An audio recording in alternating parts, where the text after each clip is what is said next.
warahmatullahi wabarakatuh. Bapak Ibu yang kami hormati, selamat berjumpa kembali dengan kami. Pada kesempatan kali ini kita akan berbicara mengapa sebagian anak-anak kita kalau ke kamar mandi belum berani, ya, walaupun kamar mandi itu satu tempat dengan rumah kita. Masalah anak-anak mempunyai rasa takut ketika ke kamar mandi, ya. Bisa jadi kondisi ini juga dibarengi anak-anak takut juga ketika mereka harus tidur sendiri, ya. Ini anak-anak kita masih usia TK ataupun SD kelas bawah, bisa jadi kelas 1, kelas 2 atau bahkan kelas 3. Bapak Ibu yang kami hormati, setiap masalah yang ada pada anak itu seyogyanya memang kita selesaikan. Artinya anak-anak harus bisa mengerjakan tugas sesuai dengan tingkatan umurnya. Ini tidak lain agar anak-anak kita itu dewasa lebih cepat kalau bisa, ya. Masalah takut ke kamar mandi atau takut tidur sendiri, ini berarti ada sesuatu yang dialami oleh anak kita, di mana anak kita itu merekamnya, sehingga ini menjadi pengalaman buruk, di mana pengalaman buruknya itu diwujudkan dengan rasa takut untuk pergi ke kamar mandi atau tidur sendiri. Nah, untuk menyelesaikan masalah ini, maka yang pertama Bapak Ibu yang kami hormati, kita harus menghapus memori ketakutan yang ada pada anak kita. Artinya, ketakutan itu harus kita ubah menjadi keberanian. Bagaimana supaya anak-anak kita mempunyai keberanian? Maka yang pertama adalah kita perlu mencari tahu mengapa ada sebab yang mengakibatkan anak-anak kita ini merasa takut. Nah, bisa jadi itu karena dia berinteraksi dengan buku, ya.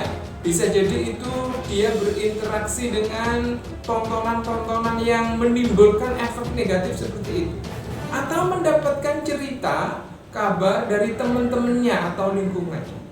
Nah, ketika pemahaman ini lebih kuat berada pada anak kita, maka otomatis rasa takut itu akan tumbuh.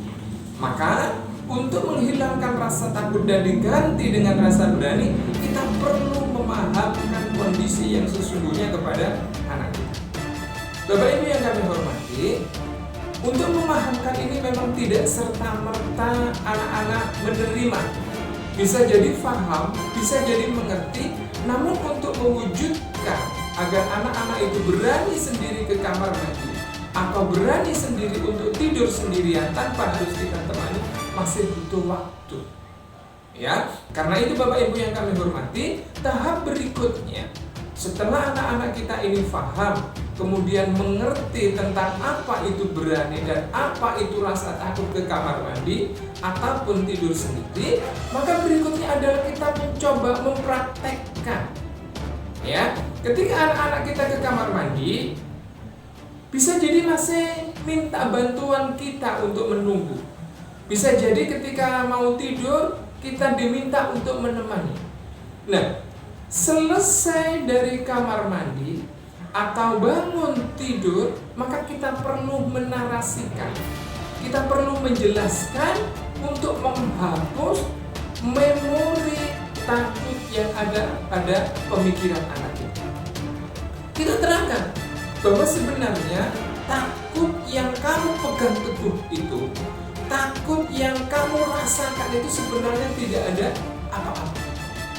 Ini bisa jadi membutuhkan beberapa saat, ya.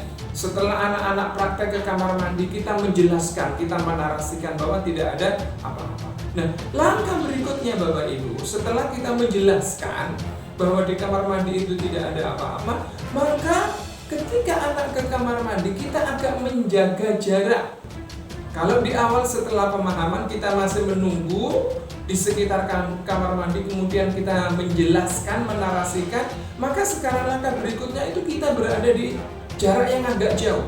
Bisa jadi hanya suara kita yang membuat dia berani sendirian. Oke mas, nggak apa-apa. Oke mbak, nggak apa-apa.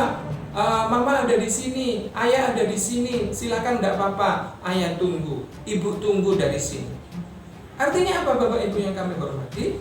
Sedikit demi sedikit kita mulai menghapuskan memori anak kita, sekaligus kita menghantarkan anak-anak kita supaya mulai sedikit demi sedikit berani. Ini artinya antara ketakutan kita hilangkan, berani mulai kita tunjukkan. Sehingga dari sini Bapak Ibu yang kami hormati, sedikit demi sedikit pengalaman-pengalaman indah ini, yaitu pengalaman menghapuskan rasa takut diganti dengan berani, itu akan terlewati. Nah, akhir dari tahap ini adalah kita menjelaskan lagi.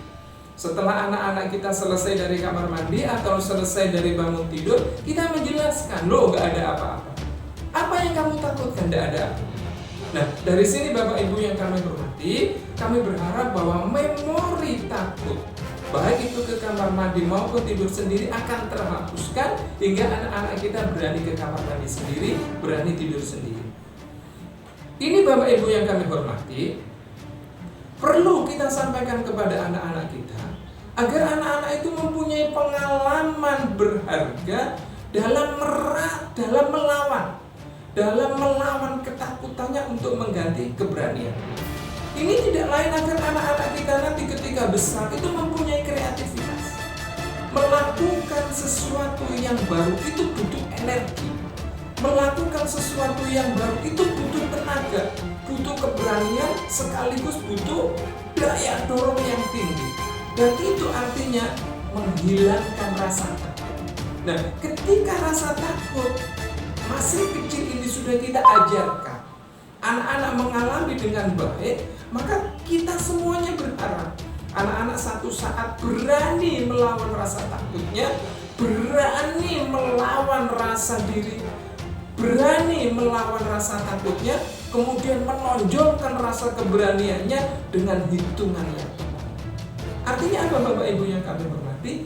Kita mengajarkan kreativitas. Kita mengajarkan anak-anak mempunyai kekokohan untuk dapat menyelesaikan semua masalah yang dihadapinya. Harapan kami Bapak Ibu yang kami hormati, ketika anak-anak kita bisa menyelesaikan masalahnya, gak usah masalah yang besar, masalah mengancing baju. Ketika anak kita mungkin kelas TK 0 besar atau kelas 1, kelas 2, ini juga harus diselesaikan. Ya, apalagi masalah-masalah yang besar. Itu tidak lain agar tahap demi tahap masalah-masalah yang ada pada anak kita bisa menyelesaikan, sekaligus anak-anak itu tahu bagaimana proses menyelesaikan. Demikian Bapak Ibu yang kami hormati, semoga sedikit sharing masalah ini bisa mencerahkan kepada kita hingga apapun masalah yang ada pada anak-anak kita bisa terselesaikan, hingga kita semua mengharapkan mereka menjadi orang yang kreatif pikirannya, jernih hatinya, hingga mereka menjadi orang-orang yang manfaat bagi lingkungannya. Terima kasih semua. Mohon maaf. Wassalamualaikum warahmatullahi wabarakatuh.